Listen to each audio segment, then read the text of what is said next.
Dear student, कैसे हैं आप सभी। उम्मीद करता हूं आप सभी ठीक होंगे।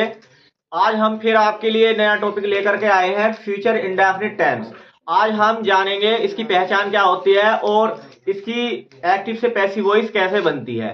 तो आइए चलिए देखते हैं इसकी जो पहचान है। इन वाक्यों में विल और शैल के तुरंत बाद विल और शैल के साथ वर्ब की फर्स्ट फॉर्म आती है।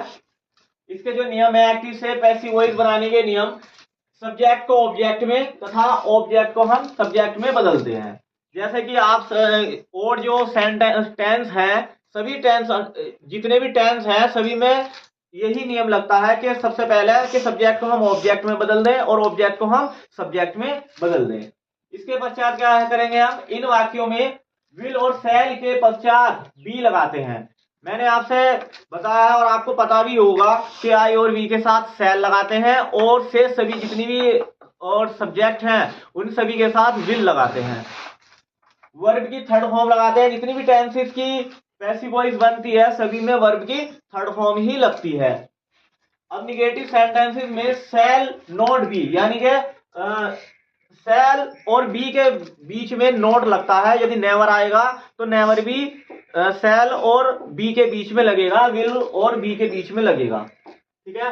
अब इंटरगेटिव सेंटेंसेस में सब्जेक्ट के पश्चात जब हमारा सब्जेक्ट आ जाता है, हेल्पिंग वर्ब हमारी सह वाक्य शुरू होता है, तो सब्जेक्ट के बाद हम क्या लगाते हैं, बी लगाते हैं।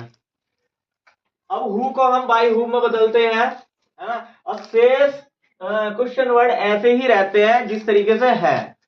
आपको सभी को समझ में आ गया। स्टूडेंट, आइए एग्जाम्पल के माध्यम से हम एक्टिव से पैसिव बनाना सीखते हैं।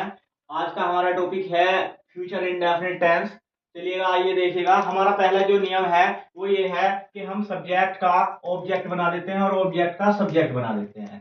तो अब हम सब्जेक्ट का जो ऑब्जेक्ट है हमारा, उसका हम जो है सब्जेक्ट बना देंगे।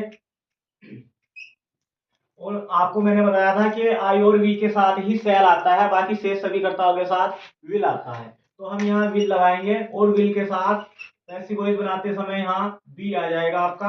और वर्ब की थर्ड फॉर्म रीड की तीनों फॉर्म एक सी होती है, रीड रीड रीड। और नए ऑब्जेक्ट से पहले हम यहाँ बाय लगा देंगे और आई का ऑब्जेक्ट होता है मी। ठीक है। अब दूसरा सेंटेंस ले लेते हैं।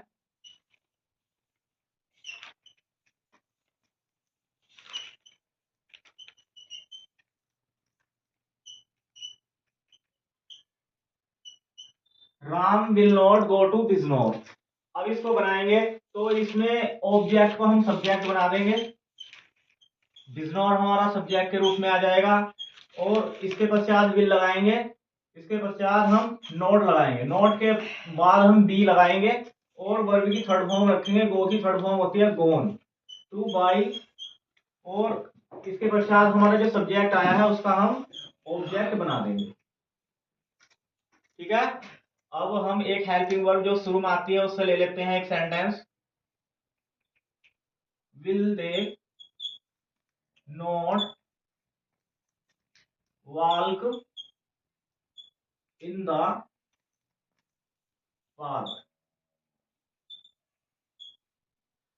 अब देखिएगा, यदि हमारी हेल्पिंग वर्ब वाक्य के शुरू में आ जाती है तो हम उधर के जो जो हमारा ऑब्जेक्ट आया है ऑब्जेक्ट के अनुसार ही हम यहाँ लगाएंगे। द पार्क है तो यहाँ विल ही आएगा, द पार्क। अब आपका नोट आ जाएगा और नोट के पश्चात ही आपने बी लगाना है। वर्ब की थर्ड फॉर्म लगानी है वाल्क, वाल्कड। और इन फिर आ जाएगा आपका बाई, और बाई से बाद में दे का ऑब्जेक्ट क्या होता है, देम। तो यहाँ पर देम आ जाएगा और क्वेश्चन मार्क लगा देंगे। ठीक है। अब चलिएगा एक सेंटेंस को ले लेते हैं। Why will you write a letter. अब हम मैंने आपसे बताया था कि हु को छोड़कर जितने भी क्वेश्चन वर्ड हैं वो सारे सारे ऐसे के ऐसे ही आएंगे, केवल हु को ही हम बाई हु में बदलते हैं। अब हमारा ये भाई आ गया, इसके पश्चात हमें विल लगाना है, यानी कि हेल्पिंग वर्ब आएगी। सब्जेक्ट हमारा ए लेटर है और हम ए लेटर रख देंगे। इसके पश्चात हम बी लगाएंगे और वर्ब की थर्ड फॉर्म रखेंगे। राइट की थर्ड फॉर्म होती है रिटन, बाय, और यू का ऑब्जेक्ट यू होता है। ठीक है, इतना समझ में आया आपको? अब हु वाला वाक्य बनाते हैं हम। हु के साथ विल आता है, who will knock this door.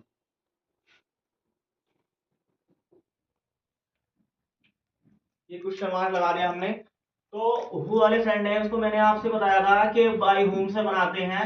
इसके पश्चात हम सब्जेक्ट, जो हमारा ऑब्जेक्ट है, जो सब्जेक्ट बनकर आएगा दिस डूर है, तो हम विल लगाएंगे यहाँ पर। विल के बाद दिस डूर आ जाएगा,